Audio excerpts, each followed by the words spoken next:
meu povo do sexto ano, beleza? Tranquilo? Vamos aí, vamos terminar o capítulo já, né? Por que a gente vai terminar rápido esse capítulo 9? Porque tudo a gente já viu, né? Tudo a gente já viu. Então aqui, nessa aula 22, eu vou falar de algumas construções dos romanos, né? Focados aí na arquitetura, tá certo? E nos templos. Vamos lá? Vamos ver para nós aqui o que a gente vai guardar, o que a gente tem que saber e falar, conheço, já ouvi sim falar. Foi os romanos que fizeram isso. Que bacana. Vamos lá. Cultura romana, aula 22. Galera, arquitetura romana. Você falar que os romanos não foram grandes arquitetos e não foram grandes engenheiros, você está cometendo uma injustiça, né? Eles construíram grandes estradas, maravilhosas estradas, né? Eles construíram essa arte desenvolvida para exaltar ações do Estado do Império Romano ou da República Romana. Construíram pontes, já vimos os aquedutos, a gente vai ver aqui, eles construíam redes de esgoto, as cidades, o fórum romano, as fontes romanas, né? Onde a água que saía dessas fontes romanas vinham de aquedutos. Se você quer saber, já falei acho que isso aqui, né? Se você quer saber se sua cidade está sendo bem administrada, veja se ela tem água. Uma população sem água, você está de brincadeira. Né? Heranças dos etruscos, os arcos. A gente está vendo essa construção aí que a gente vai falar agora. Essa construção. Olha o que você vê nela. Os arcos, esse arco é de meia volta. Herança etrusca e os romanos levaram para toda a Europa. As abóbodas, a gente vai ver as abóbodas. As abóbodas são como se fosse um meio círculo. Pega uma esfera, corta ela no meio assim. Ó. Você vai ter um meio círculo. Isso é abóbada, você vai ver, eu vou mostrar para você. E todas essas criações, pontes, aquedutos, esgotos, arenas, ele vai levando para onde conquista e ele é expansionista. Então você vai ter construções romanas na Espanha, em Portugal, na França, na Itália, óbvio, na Grécia, na Ásia, no norte da África, né? Por exemplo, os esgotos, tem um nome horrível, os esgotos romanos, né? As coaclas, olha que nome horrível, mas é o esgoto romano, que para a época eram coisas muito bem desenvolvidas. Aí você vê, né? Você pensa em Roma, é isso aí. O Coliseu, essas construções de arenas, lembra política de pão e circo? Gente, política de pão e circo, aonde você realizavam esses espetáculos, essas festas, né? Demonstrações de guerra, demonstrações de luta, exposições de animais exóticos e diferentes, aonde? Nessas arenas, nesses teatros, nesses anfiteatros, nessas arenas. O Coliseu. Você não tem só esse coliseu, você vai ter vários coliseus. Esse é o principal, né? É o principal. Ele está destruído ali, né? Ele está destruído aí por terremotos, invasões, né? As invasões que eles quebraram, tudo, né? Mas aí, olha a grandiosidade disso. Cabia milhares de pessoas. Vou falar aqui rapidão dele aqui, para a gente não ficar enrolando muito na arquitetura. Olha aí, era um espaço onde entrava gente por todo lugar. Parece um estádio de futebol. Você vai ver um futebol, você vai ver um show de um cara que você gosta. Não é assim? Você tem no centro onde é realizado o evento e toda a população em volta. Então os caras subiam, iam para as arquibancadas. Engenharia, meu amigo, arquitetura, olha a influência grega. Aqui você tem os andares, cada andar você vê os arcos, influência etrusca, e você vê as colunas, influência grega. Cada coluna era um tipo de coluna grega. Embaixo você tem colunas dóricas, no meio você tem colunas jônicas e lá em cima você tem colunas coríntias. Dentro desse coliseu cabia 60 mil pessoas. Há grandes arenas. Né? Embaixo você tinha todo um sistema para você guardar os animais, para onde os gladiadores entravam, os gladiadores saíam. Você tinha lugares guardados para o imperador, para os generais, onde tinha o povão, né? Olha aí a influência dos outros povos, a política de pão e circo, né? A política de pão hoje ele está destruído, mas você pode entrar lá, visitar, passar por essas ruínas. E isso aí é uma pintura? Não é uma pintura, não. Eu acho que é um negócio 3D que fizeram. Depois eu vou passar link para vocês de como seria o Coliseu aí, ó, tá vendo? Grandes arenas, ó, uma grande arena, arquibancadas, né? Ali ele está quebrado, óbvio. Hoje ele está quebrado, né? Eu expliquei por quê. Mas ele era todo fechado, né?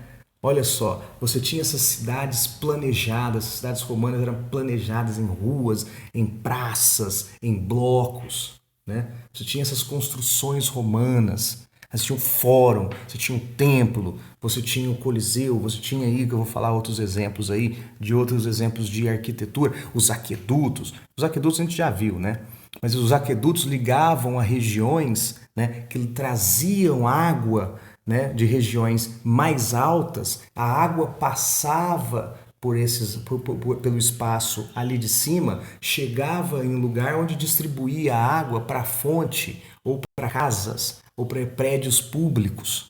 Né? Eles construíam esses aquedutos, então você vai ter aquedutos em vários lugares, hein? Não só em Roma, tá? Em vários lugares. Eles construíam esses aquedutos, né? Seguindo as montanhas, as florestas, que eu escrevi ali em cima, ó, não se impõe à natureza, ou seja, ele não vai mudar a visão que você tem daquela paisagem, não, ele vai fazer seguindo a montanha, seguindo, né? Porque leva a água de lugares mais altos ao centro da cidade. Né? Hoje os aquedutos eles não funcionam mais, tá? Eles não funcionam mais, então serve de ponto turístico, de passagem, né? De pessoas e tal. Mas olha só a grandiosidade da arquitetura romana, os arcos, olha os arcos aí nos aquedutos também, né? Talvez eu possa mostrar um arco aqui para você e falar, nossa, isso é romano? Tá em Roma? Não, tá lá em Madrid, tá na Espanha, mas foi uma herança o quê? Uma herança romana, né? Se você vê arco aí na cidade, é uma herança romana, né? Porque os povos americanos não tinham arco, eram casas quadradonas, assim, não tinha arco. Herança romana, né, que os europeus trouxeram para a América, né, essa troca, esse intercâmbio cultural. Né? Você vai ter também construções que mostram, que exaltam as ações do Estado, principalmente na época do Império. Né? Se o imperador ia lá, lutava uma batalha, uma guerra, ele vencia uma guerra importantíssima, uma batalha importantíssima, ele queria mostrar aquela coisa imponente, eu venci aquela batalha, ou nós somos os romanos, né? Aí você tinha essas construções estéticas, né? Que serviam de estética, serviam para você mostrar os feitos dos imperadores romanos. Você tinha os arcos do triunfo. Arcos é que, né? Você está vendo, mas chamava Arco do Triunfo, que mostravam as batalhas romanas. Olha o arco de Constantino, do imperador Constantino. Olha o tamanho disso. O cara construía isso, né, com arco, colunas, com esculturas, com relevos, né, mostrando algum feito de importante ou alguma batalha importante. Né? Então tem a função política e estética, os arcos do triunfo. Outra coisa que eles construíam também, né, que era para a mesma coisa, eram as colunas de vitórias, as colunas das vitórias, né, para mostrar as campanhas militares, as narrativas. Você vê essas colunas da vitória, é como se fosse um livro esculpido. Né? Você vai vendo as batalhas, quais foram vencidas, quais eles foram derrotados. Né? Aí você tem a coluna do imperador Trajano, né? Ele foi importante porque ele dominou a região onde hoje é Romênia, né? Que chamava na época Dácia, região da Dácia. Ele mandou fazer uma coluna de vitória, a coluna do imperador Trajano, né? Depois os cristãos tiraram o imperador de cima, colocaram um apóstolo lá em cima, mas aí é aquela mudança cultural, né? Mas para que serviam essas colunas de vitória? Para mostrar a função estética e política, né? Muito, você vê essas colunas aí, coisinha do romano, colunas de vitória, colunas Trajano, do Trajano. Olha aí, gente. Olha que magnífico isso. Relevo. Os caras esculpiam. É o exército chegando na região, o exército saindo, o exército batalhando em cima lá, mortos, né? É uma fonte histórica de primazia fantástica, né? E aí hoje, se não me engano, é o apóstolo que está aí, não é o Trajano, tiraram o Trajano.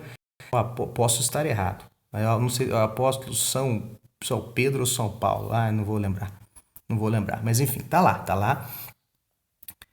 Bueno, que eu já falei, é um livro esculpido, né? Magnífico isso aí, né? Você também tem em Roma o chamado Banhos Romanos. Claro, aí né? Tá meio sujinha, água, né? Mas eu não coloquei as pinturas, esqueci para ela não ficar longa, né? Mas quando a gente tem as aulas presenciais, a gente vê bastante isso. Esses banhos romanos era o espaço, era o spa do romano. Era onde ele era o lazer. Tinha esses banhos romanos, eram lugares enormes que tinham biblioteca, tinham piscinas, tinham saunas, que chamavam banhos. Eu ia lá e relaxar, fazer uma massagem. Eles tinham todo um sistema, né, para aquecer a água, fazia sauna, tomava banho de água quente. Uma maravilha! Olha aí, banhos romanos, espaços de lazer do homem romano, do romano antigo, né? Aí o que sobrou aí de como seriam esses banhos romanos, né? Mas era um lugar de lazer. Você tinha biblioteca dentro do banho romano, né? Você nadava, tá certo? Tinha horário para frequentar, né? Banhos romanos. Esse aí é o mais importante templo de Roma. Ele é um templo tão magnífico, tão fantástico. Quando os cristãos tomaram conta do Império Romano politicamente, religiosamente, eles quebraram estátuas de imperadores, quebraram templos. Quando chegaram nesse templo, eles falaram: não, esse aqui a gente não pode destruir, não. Esse aqui vai virar uma igreja. Que é um templo tão magnífico. Esse é o Panteão. O Panteão romano era o templo era o templo de todos os deuses romanos. Olha a fachada dele, fachada grega, de arquitetura grega. Olha as colunas, a simetria, o frontão triangular. E lá no fundo, o templo, o panteão, ele tem a iluminação dele é lá em cima, no domo. Tá vendo esse teto? Olha o teto dele, teto de abóbada, é o teto semicircular. E lá em cima tem um domo, né, uma janela que é aberto que o templo é iluminado pela luz do sol. Então a construção dele é simétrica, ele tem a mesma medida de comprimento, o diâmetro igual, tá? E ele é iluminado ali no buraco que tem no teto, né? Então o sol vai passando o céu, aquela luz vai iluminando o panteão, o templo romano. Ele é em cima de um pódio, tá certo? Geralmente aqui você tem uma entrada, os templos romanos têm uma entrada, né? Vou botar algumas imagens aqui. Olha que fantástico esse templo, olha só. A abóboda, o domo lá em cima, lá onde o sol vai iluminando o templo, tá certo? Onde o sol vai iluminando o templo. Você tem essa sensação, eles fizeram assim, quadrados maiores até quadrados menores, para ter uma sensação de leveza, né? Que aquilo não pesa nada. É feito de pedra, né? Mas aquilo não pesa nada. E ali você tem um lugar onde ficavam os deuses, né? Ficavam os deuses. Por isso que é panteão. Panteão são os deuses, né? Onde ficavam os deuses romanos. E tinha um espaço vazio que era sempre para algum novo deus, né? Olha, eles eram politeístas, quanto mais deus, melhor, né? E aí do lado direito, para você ver uma entrada única, né? Para você ver essa influência grega e ao mesmo tempo a criatividade romana, né? Que no caso essa cúpula maravilhosa com o domo aberto, né? Panteão. Olha aí, olha o templo aí, que magnífico, né? Magnífico, né? Não parece que é de isopor o teto, né? Mas aí, arquitetura, criação deles para dar essa sensação de leveza, né? Você também vai ter os mosaicos, aí é uma influência é uma influência oriental, né? Você vai ter isso muito no Oriente, que os mosaicos vão virar moda em Roma. Você vai ter mosaicos em paredes de prédios públicos, em casas familiares, em lugares, né? Em bar não é bar, né? Em lugares que eles se encontravam para curtir, né? Eu não posso falar que vocês são do sexto ano, lugares que se encontravam no chão, as fontes, né? O que é o mosaico? É a figura feita em quadradinhos, né? Você vai colocando quadradinhos e quadradinhos, e esses quadradinhos vão formando essa figura. Influência oriental nos romanos. Aí alguns mosaicos romanos, olha, né? Tá vendo? Ali o nu, né? Mostrando sempre o corpo humano, né? Esse negócio do corpo ali, animais marinhos, tá? Essa variedade de temas dos mosaicos romanos, né? E aí você vai ter uma coisa legal, uma descoberta, né? De Pompeia e Herculano, que foram cidades que foram destruídas pelo vulcão Vesúvio. Em uma madrugada, sem você saber de nada, o vulcão Vesúvio entrou em erupção. E as cidades foram soterradas pelas lavas, pelas cinzas que o vulcão expeliu. Depois, bem depois, escavando essas regiões, foi descoberta aí a cidade de Pompeia e Herculano. E foi descoberta, junto com a cidade, né, mosaicos, pinturas maravilhosas, né? Eles não conheciam, mas aí é da época do romano antigo. Isso é uma descoberta recente, assim, do ponto de vista da história. Você vê pinturas com cores fortes, com cores vivas, de rituais dionisíacos, né? Que é o Baco, ao deus do vinho, do teatro. Até imagens obscenas. Bobeirinha. Bobeirinha, que eu não posso falar aqui.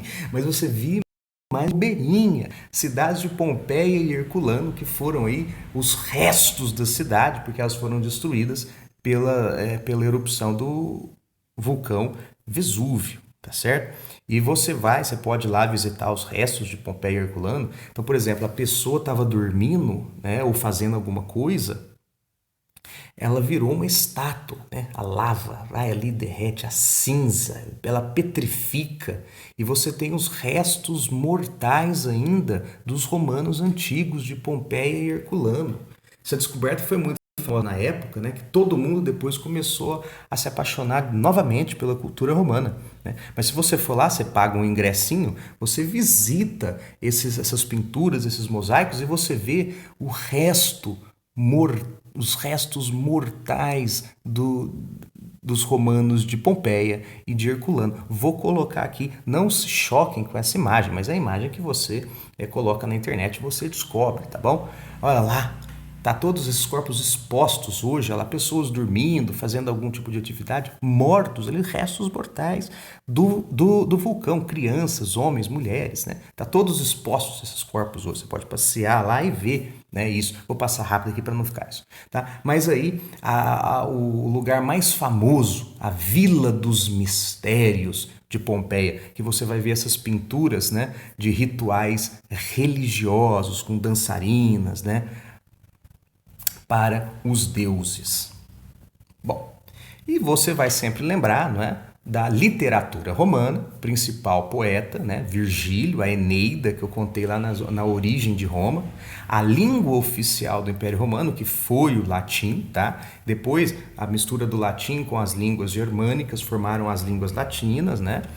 Lembrados do direito romano, que uma civilização foi aprendendo em cima da outra, e o direito romano foi muito importante, desde lá das leis, das 12 tábuas, as primeiras leis escritas de Roma, né, que você tinha a área para jurídica, ali, de civil, né, para casamento, né, tá certo? E então o direito romano, muito importante, se você quer fazer uma faculdade de direito, você vai estudar um pouquinho do direito romano, você vai ver palavras em latim, né? Então essa herança cultural romana muito influente até hoje para nós, e não se esquecer do contato comercial. Os romanos tinham contato com os povos do Oriente, a rota da seda chinesa, né? Viajantes que iam para esse extremo Oriente, né? Que você trazia produtos orientais para Roma, né?